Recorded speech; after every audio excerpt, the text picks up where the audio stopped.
Il était une fois, au cœur des terres rouges et dorées du Mandingue, un village paisible nommé Sénifa. Niché entre les collines ondulantes et les grandes rivières chantantes, Sénifa était connu dans toute la région pour la richesse de ses terres, la hauteur de ses baobabs, et la douceur de son peuple. C'était un village où les enfants couraient pieds nus, où les anciens racontaient des histoires à la lueur du feu, et où les femmes dansaient en cercle les soirs de pleine lune. Parmi ses habitants vivait une jeune fille appelée Fadima, perle du village, lumière de ses parents, Tamba et Aminata. Fadima était belle, mais c'est son cœur généreux et son intelligence vive qui faisaient d'elle un véritable trésor. Chaque matin, elle se rendait au fleuve avec ses amis, chantant des mélodies anciennes transmises de mère en fille, remplissant ses calebasses d'eau fraîche tout en riant aux éclats. Mais la paix de Sénifa allait bientôt être troublée. Un jour, alors que Fadima et sa mère travaillaient dans les champs de mil, Tamba reçut une délégation du village voisin de Farakou. À leur tête, un homme respecté et redouté, le chef Bako. Riche seigneur, chef d'une grande communauté, Bako possédait des troupeaux innombrables, des terres à perte de vue, et plusieurs épouses. Pourtant, cela ne lui suffisait pas. Il désirait désormais une jeune fille, fraîche, belle, pour adoucir ses vieux jours. Tamba les accueillit dans la cour familiale, inquiet mais flatté. « Mon frère Tamba, » dit Bako d'un ton assuré, « je viens avec respect et honneur demander la main de ta fille, Fadima. En retour, je t'offre 30 sacs de mil, 15 zébus, des tissus de soie, des bijoux en or, et une bourse pleine d'argent. Accepte, et ta famille ne manquera plus jamais de rien. » Devant cette richesse, Tamba sentit son cœur vaciller. Il pensa à ses dettes, à la saison des pluies qui tardait, à l'avenir incertain. Il pensa à tout, sauf au cœur de sa fille. Le soir venu, alors que le ciel se teintait d'orange et de rose, Tamba rassembla sa famille. « Fadima, » annonça-t-il, « tu deviendras l'épouse du chef Bako dans 2 semaines. Il a payé un grand prix pour toi. Nous vivrons dans l'abondance. » Fadima sentit le sol se dérober sous ses pieds. « Père, je t'en supplie. Je ne l'aime pas. Il pourrait être mon grand-père.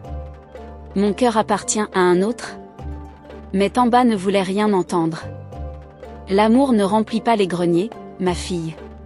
C'est la volonté des anciens. » Aminata, la mère de Fadima, essaya de parler, mais son mari la réduisit au silence d'un geste sec.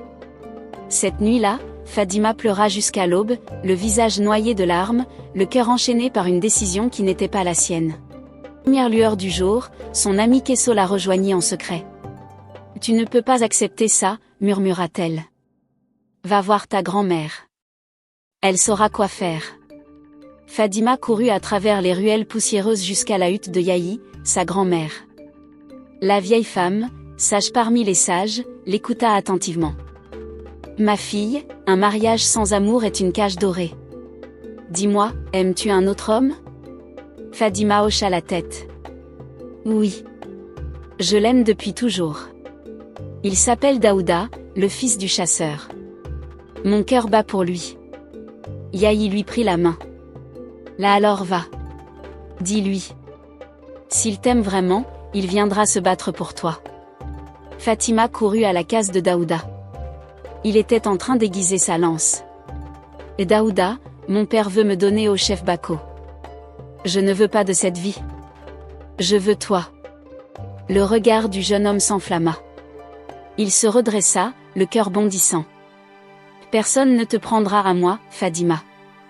Je jure devant les ancêtres, je me battrai pour toi. » Le soir même, accompagné de son père, il alla voir Tamba. « Je ne suis pas riche, dit-il. Mais mon cœur est pur. Donne-moi une épreuve, un moyen de prouver ma valeur. » Tamba éclata de rire. « L'amour ne se mange pas, Daouda. Va-t'en, pauvre fils de chasseur. » Mais le jeune homme ne céda pas. Il alla trouver les anciens du village. Après avoir entendu son histoire, les sages décidèrent de convoquer une grande assemblée. Le lendemain, tous Sénifa étaient réunis sur la grande place. Les tambours résonnaient, les visages étaient tendus. Le doyen parla. « Selon nos coutumes, un homme peut gagner le cœur d'une femme s'il prouve sa valeur par la bravoure. Daouda, es-tu prêt ? » « Je suis prêt. » Le chef Bako intervint. Moi, je ne me bats pas. Mais il devra affronter Karou, mon guerrier. S'il gagne, elle est à lui. S'il perd, il quittera ce village à jamais. Karou était immense, un colosse aux muscles saillants. L'épreuve semblait impossible. Mais Daouda avait la foi et l'amour de son côté. Le combat fut brutal. Karou frappa fort, jeta Daouda au sol, le fit rouler dans la poussière. Mais Daouda esquiva, bondit, frappa à son tour. Le combat fut long et féroce. Les deux hommes étaient couverts de poussière et de sueur. Soudain, Daouda aperçut une ouverture.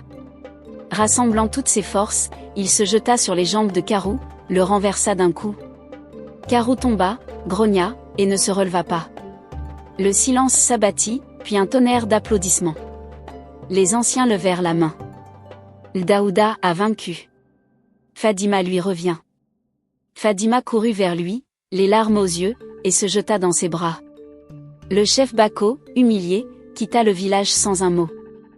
Tamba, honteux, regarda sa fille. Pardonne-moi, Fadima. J'ai été aveuglé. Tu mérites de suivre ton cœur. Le mariage de Fadima et Daouda fut une célébration sans précédent.